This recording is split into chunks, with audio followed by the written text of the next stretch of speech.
Firstly, I would want to thank you for having me over to give a brief note about Assam Rifles. And I have been the Director General now for the past 2 years and 2 months. This is of course my fourth tenure with the Assam Rifles. I am not new over here and began my journey in Assam Rifles as a major far back in 1996. That was in Manipur. And of course, I had the opportunity to be in Manipur once again as a brigade commander. That was again about 10 years ago. Then I was in Nagaland as the IG. I also commanded my battalion in Assam. And prior to that, in my very early years of service, I was in Sikkim as a young lieutenant, as a company commander. That's my background on the Northeast. I have been here for close to 22 years now. And coming to the force, you all are aware that we are a Northeast centric force. We've been here for the last 180 years, 88 years since we were raised. And our roles have kept evolving over the years as time went by. But what is of essence is Assam Rifles is known throughout the Northeast, even to in the remotest areas. When you go, people know what Assam Rifles is. And I would want to credit all our past soldiers, all the former heads of this great organization who've done so much for the Northeast. In fact, Northeast and we've grown together, which is why we are called as Friends of the Northeast. But of course, we've been also deployed in other areas. We've been in Sri Lanka, we've been in Jammu and Kashmir at the peak of militancy in the 90s. And at present also we have 2 battalions there in the Northeast, in Kashmir, doing a fabulous job. And then of late, we have Mahilas who've been inducted, who've been in the force for over a decade now, doing a very phenomenal job. Of that, I shall come to later based on the questions that you would ask me. So currently, as you know, the force is hugely committed both on the border guarding role as also tackling insurgency. And what is in the news, of course, is Manipur, where we are deployed in a very big way, controlling the local situation that exists there.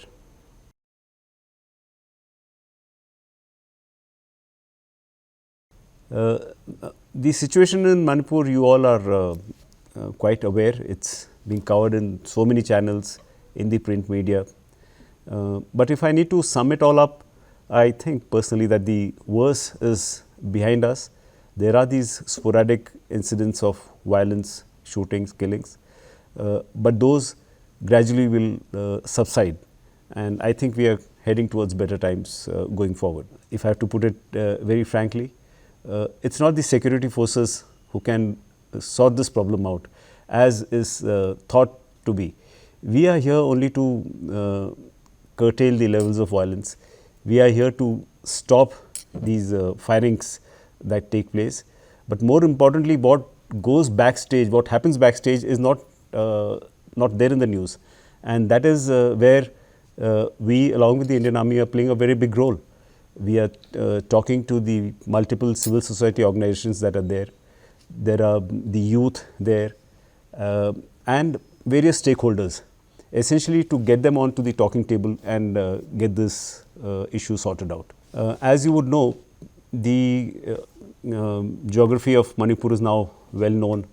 It's there again in media. I think there is nobody who doesn't know now that 90% hills and 10% valley. So it's in the areas where the hills meet the valley, or the valley meets the hills. That is the fringe areas. So on these fringe areas, you have people of both the communities, and that's where the trouble lies. Deep inside Imphal, in the heart of the valley, there are only these protests, rallies, etc. being carried out, but not violence as what happened in the initial stages.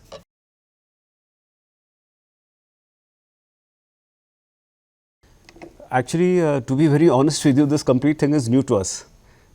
We have essentially been doing three roles: border guarding, insurgency, and conventional operations, that is fighting alongside the Indian Army. And to give you an example, 1962 here in the Northeast, when we fought alongside the Indian Army in all the valleys of Arunachal Pradesh. So, traditionally this has been our role. Now, this particular instance, these past 120 days, 20 odd days, is something which is very new. As the head of the force, I can tell you with all my vast experience here, I have never faced a situation like this. So, my full credit goes to my company commanders, my commandants, that is the commanding officers, the sector commanders, who've toiled day and night. They have not gone on any leave from the time this has happened, no matter what emergencies they had. And they have been able to handle the situation in a very good manner. My compliments to them. The new challenges that you said, of course, are things like mobs surrounding us, the women blocking the road, then two communities fighting amongst themselves. Of course, there has been a similar instance going back in the early 90s when the Nagas fought the Kukis. I was here as a major, as a company commander then. So, that time we had both. We would be fighting the insurgency. Insurgency was at its peak then, and also try and prevent clashes between the two forces. So, the two communities. So, these are some of the new challenges that we are facing, and the thing of burning of houses, such like things.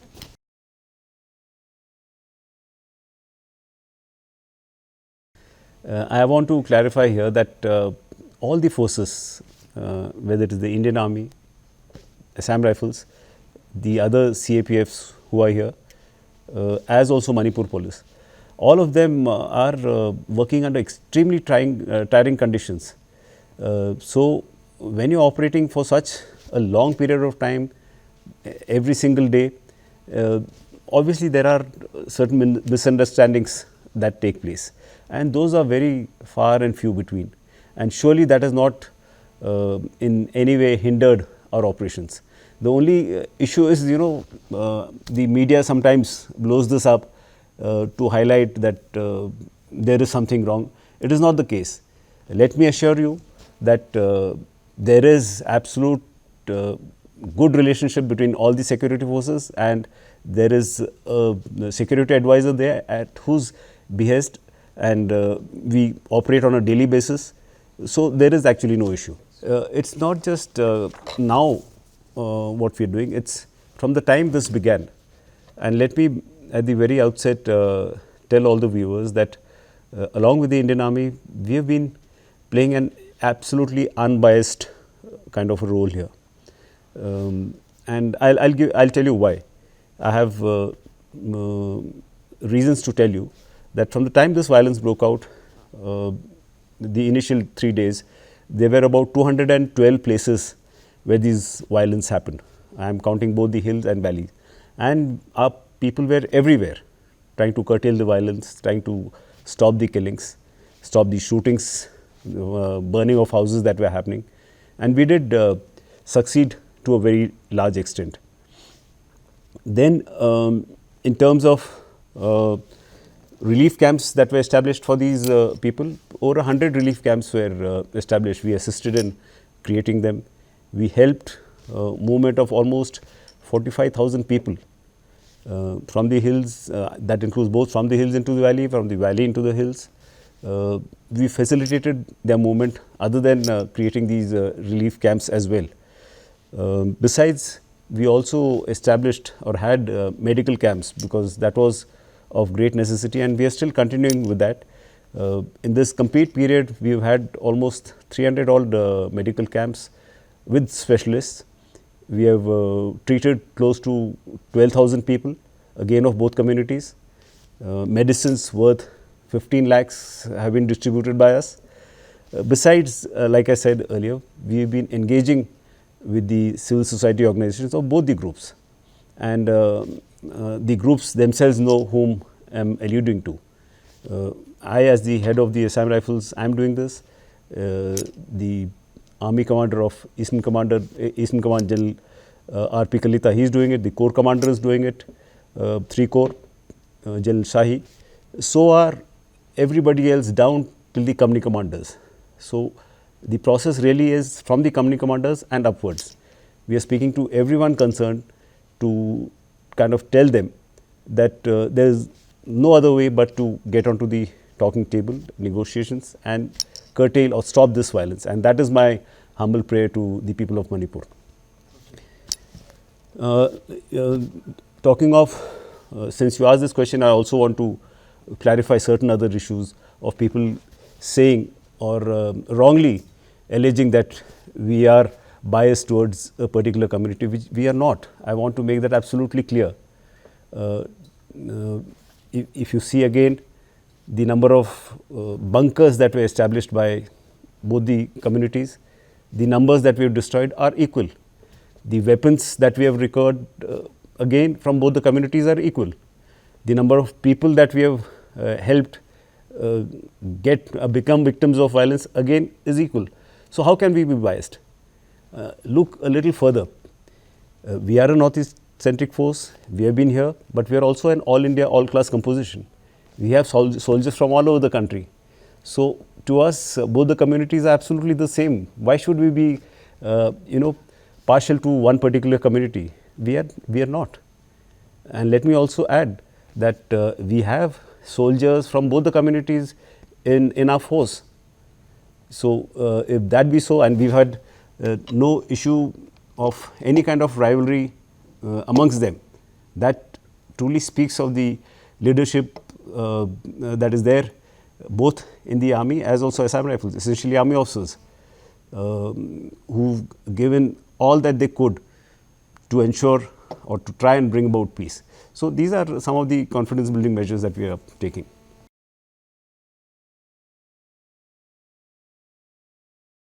I now gave you a background. I wish to bring to light what has happened in the past couple of years. Every Director General who comes here tries his best to make new changes. So in that regard, all my predecessors have done a marvelous job. My great respects for them. But what I could focus on was basically related to my experience, long years of experience here in Assam Rifles and the Northeast. Being more specific in terms of procurement, there are new weapons and equipment that we are going in for. We are going for handheld thermal imagers, night vision goggles, lighter bulletproof jackets, lighter bulletproof helmets, new generation light vehicles, then mine protection vehicles, drones, non-lethal weapons. All these are already there. In addition, we have certain other things which we are planning to procure, and these are things like all-terrain vehicles, medium grenade launchers, high performance light vehicles. All these are coming very soon. I wish to also emphasize here that all our procurements are being done in an absolute transparent manner. It is through the GEM or the government e-market that we are doing it. In terms of clothing, kitting, rations, again we have done some kind of an introspection. There are certain items of clothing which we have discarded, certain that we have added. Similarly is the case for kitting, and all these things that we are procuring, they go through the stringent laboratory conditions of testing. We ensure that we get the bang for the buck, we get our soldiers get what they deserve. And talking of rations, of late what we have also started is procuring millets. To be more specific, about 10% of the grains that we provide to our troops are now millets, and we are just testing this. The initial feedback from our troops has been very good. Maybe going forward from 10% we will increase this to 25%, because this is the year of millets and we have just started this process. I told you earlier that 10% is what we have started with, and if I have to tell you in terms of figures, In place of rice, what we are giving is jowar and bajra and ragi, and in place of wheat, we are giving them dalia. And this is being made, from this, we are giving our soldiers chapatis, khichdis. In addition, we've made a recipe for various things that can be made, and we've distributed it to our battalions. I am sure they are utilizing this. In addition, the other things that we are also making is there are biscuits, cakes, muffins, chocolates, and we will give to you a sample before you leave. We have it in our bakery, so you can see how good it is. And what are the benefits? Benefits, there are benefits, which is why this is Year of Millets. First is in terms of what we are having earlier, the rice and wheat were very high carb, and the fiber content was less. And since our soldiers serve till the age of 60, there are age related issues which start after 40-45. So this surely will bring that down, though we have other things also which we are following in our battalions, where people who are a little elder in the age profile, we give them diet which has lesser oil, ghee, etc. There are other things also, like milk, for example. It was tinned milk and milk powder that we were largely supplying our people, soldiers. Now, wherever possible, we are trying to give them fresh milk. Coming to the HR issues, in terms of aspirations that people have, for a very long period of time, there was a lot of discontentment in terms of promotions not coming their way, serving 40 years. So we've gone for something called as the cadre management, cadre review. That is at a very advanced stage. To my mind, in the next 2 to 3 months, this should be out. But in this, what will happen is, in the Group B and Group C cadre, we will address the issue of stagnation, and which to my mind will greatly add to boosting the morale of our soldiers. Let me also speak about the Mahila soldiers, the women soldiers. I made a brief mention of that earlier. They are doing a tremendous job. Currently, we have about 2,138 Mahila soldiers. Our sanctioned strength is 2,500. So maybe by the end of next year, all these 2,500 would be in. Now, these Mahila soldiers are also in the United Nations contingent. Currently, they are in Congo and Sudan, a total of 45 of them. And we expect by the end of this year, we would get probably another 20 vacancies. So that would mean about 65 of them. They are doing a very good job in Jammu and Kashmir. Some of you would have seen, and at least it was covered largely, it's still being covered very widely in the Kashmiri media, of how good or what a great job they are doing. These women soldiers will also come up for promotion as officers sometimes in 2028 as assistant commandants. Like you would be aware, 20% of the officers in Assam Rifles are of the Assam Rifle cadre. From soldiers, they become officers. 80% of course are from the army. In terms of recruitment, I want to highlight that while in 2020, because of COVID, recruitment couldn't happen. In 2021, there are certain amount of vacancies that we have for recruitment. We continued in 2021 and 22 also. So in the last 3 years, we've been able to make up almost 15% of our deficiencies, which is a big number. And by next year, or probably middle of next year, June 2024, our deficiencies will be nil, which I think is a great achievement. I also want to highlight here a fact, and which is of great concern to us in recruitment, is there are certain vacancies that we have for the border districts of the Northeast. These are unfortunately going undersubscribed in the last few years that we are observing.